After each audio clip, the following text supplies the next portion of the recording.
காலையில் பிரேக்ஃபாஸ்ட்டுக்கு நல்ல ஹெல்த்தியாக சட்னி செய்யலாமா? முருங்கைக்கீரை சட்னி நிறைய பேர் செஞ்சுருக்க மாட்டீங்க. கண்டிப்பாக செஞ்சு பாருங்கள். ரொம்ப ரொம்ப ஹெல்த்தியான ரெசிபி. பேனில் எண்ணெய் சேர்த்துட்டு கடலைப்பருப்பு உளுத்தம்பருப்பு சேர்த்து நல்லா வறுத்துட்டு இதில் கொஞ்சமாக ஜீரகம் மிளகு சேர்த்துக்கலாம். ஒரு வெங்காயம், 2 பச்சை மிளகாய், 2 காஞ்ச மிளகாய், கொஞ்சமாக புளி சேர்த்துட்டு 2 நிமிஷம் நல்லா சொட்டே பண்ணிட்டு இதில் 2 கை நிறைய முருங்கைக்கீரை சேர்த்துட்டு நல்லா வதக்கிக்கலாம். முருங்கைக்கீரை நல்லா சாஃப்டாக வேகணும். தேவைப்பட்ட தண்ணி சேர்த்து வேக வச்சுக்கோங்க. கவர் பண்ணாமல் வேக வைக்கணும். மிக்சியில் சேர்த்துட்டு தேங்காய் உப்பு சேர்த்து ஒரு முறை அரைச்சிட்டு அரை கப் அளவுக்கு தண்ணி சேர்த்துக்கலாம். நல்லா ஸ்மூத்தாக கிரைண்ட் பண்ணி ஒரு பவுலில் மாற்றிக்கோங்க. இன்னும் கொஞ்சம் தண்ணி சேர்த்துட்டு தாளிப்பு சேர்த்துட்டிங்கன்னா நல்லா ஹெல்த்தியாக ரொம்ப ரொம்ப டேஸ்டியாக முருங்கைக்கீரை சட்னி ரெடி. தண்ணி சேர்க்காம அரைச்சிங்கன்னா நீங்கள் ரைஸில் கூட பிசைஞ்சு சாப்பிடலாம். இட்லி தோசைக்கு சூப்பராக இருக்கும். செஞ்சு பாருங்க. எப்பவும் போல் தேங்காய் சட்னி தக்காளி சட்னி செய்யாமல் கொஞ்சம் வித்தியாசமாக ஒரு சட்னி ரெசிபி, முக்கியமாக ரொம்ப ஹெல்த்தியான சட்னி ரெசிபி செய்யலாமா? கேரட் சட்னி கண்டிப்பாக செஞ்சு பாருங்கள். ரொம்ப டேஸ்டியாக இருக்கும். ஒரு பேனில் கொஞ்சமாக எண்ணெய் சேர்த்துட்டு உளுத்தம்பருப்பு சேர்த்து நல்லா வறுத்துக்கலாம். இது நல்லா வறுத்த பிறகு இதில் கொஞ்சமாக கருவேப்பிலை, காஞ்ச மிளகாய், ஒரு வெங்காயம், கொஞ்சமாக புளி, ஒரு கப் அளவுக்கு கட் பண்ண கேரட் சேர்த்துக்கலாம். 2 நிமிஷம் வதக்கிட்டு தேவைப்பட்டால் கொஞ்சமாக தண்ணி தெளிச்சிட்டு வேக வச்சுக்கோங்க. கேரட் ஒரு 90% வெந்த பிறகு மிக்ஸி ஜாரில் சேர்த்துட்டு உப்பு சேர்த்து அரைச்சிக்கலாம். தேவையான அளவு தண்ணி சேர்த்துட்டு ஸ்மூத்தாக கிரைண்ட் பண்ணிவிட்டு ஒரு பவுலில் மாற்றிக்கோங்க. தண்ணி சேர்த்து கன்சிஸ்டன்சி அட்ஜஸ்ட் பண்ணிக்கலாம். இப்போ ஆஸ் யூஸ்வலாக நம்ம எப்படி தாளிப்போமோ அந்த மாதிரி தாளிச்சிட்டு சட்னியில் சேர்த்துக்கோங்க. நல்லா கலந்து விட்டுருங்க.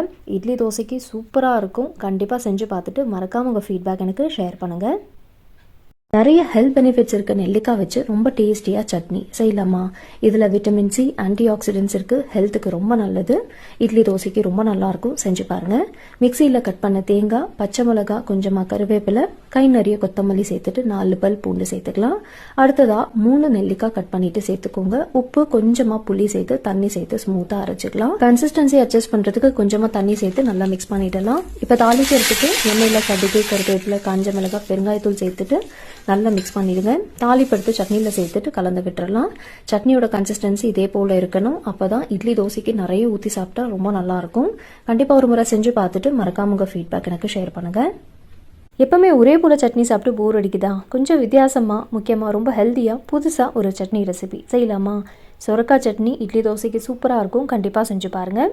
சொரக்காய்க்கு மேலே இருக்க ஸ்கின் பீல் பண்ணிவிட்டு உள்ளே இருக்க சீட்ஸ் எடுத்துருங்க. இதை சின்ன சின்ன பீசஸாக கட் பண்ணிக்கலாம். 1 கப் அளவுக்கு சொரக்காய் எடுத்திருக்கேன். ஒரு பேனில் கொஞ்சமாக எண்ணெய் சேர்த்துட்டு பச்சை மிளகாய், பூண்டு, இஞ்சி சேர்த்து 1 நிமிஷம் நல்லா வதக்கிட்டு கட் பண்ண சொரக்காய், தேவையான அளவு உப்பு, கொஞ்சமாக கருவேப்பிலை சேர்த்துட்டு 2 நிமிஷம் வதக்கிக்கலாம். கவர் பண்ணி வச்சு வேக வச்சுக்கோங்க. நல்லா சாஃப்டாக வெந்த பிறகு மிக்ஸி ஜாரில் மாற்றிட்டு 1/4 கப் அளவுக்கு தேங்காய், தேவையான அளவு தண்ணி சேர்த்து நல்லா ஸ்மூத்தாக கிரைண்ட் பண்ணி பவுலில் மாற்றிக்கலாம். இப்போ ஆஸ் யூஸ்வலாக தாளிப்பு இதில் சேர்த்துட்டு நல்லா கலந்து விட்டுருங்க. ரொம்ப டேஸ்டியாக இருக்கும்.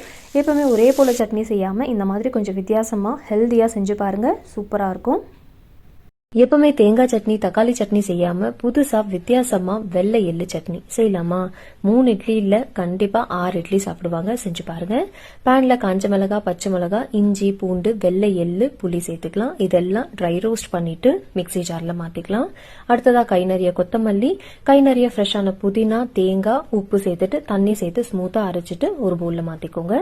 தாளிக்கிறதுக்கு எண்ணெயில் கடுகு சேர்த்துட்டு கடுகு நல்லா பொரிஞ்ச பிறகு காஞ்ச மிளகாய், கருவேப்பிலை சேர்த்துட்டு இந்த தாளிப்பு சட்னியில் சேர்த்துட்டீங்கன்னா எள்ளு சட்னி ரெடி. நல்ல சாஃப்டான இட்லி செஞ்சு இந்த மாதிரி சட்னி செஞ்சு கொடுங்க. 3 இல்லை, கண்டிப்பாக 6 இட்லி சாப்பிடுவாங்க. தோசைக்கும் சூப்பராக இருக்கும். கண்டிப்பாக செஞ்சு பார்த்துட்டு ஃபீட்பேக் மறக்காமல் ஷேர் பண்ணுங்கள். இந்த சட்னி செய்ய வெங்காயம், தக்காளி, பூண்டு வேண்டாம். ரொம்ப சிம்பிளாக, ஈஸியாக, முக்கியமாக ரொம்ப ஹெல்த்தியாக பீர்க்கங்காய் சட்னி செய்யலாமா? இட்லி தோசைக்கு ரொம்ப நல்லாயிருக்கும். கண்டிப்பாக செஞ்சு பாருங்கள். ஃபஸ்ட்டு ஒரு பீர்க்கங்காய் எடுத்துருக்கலாம்.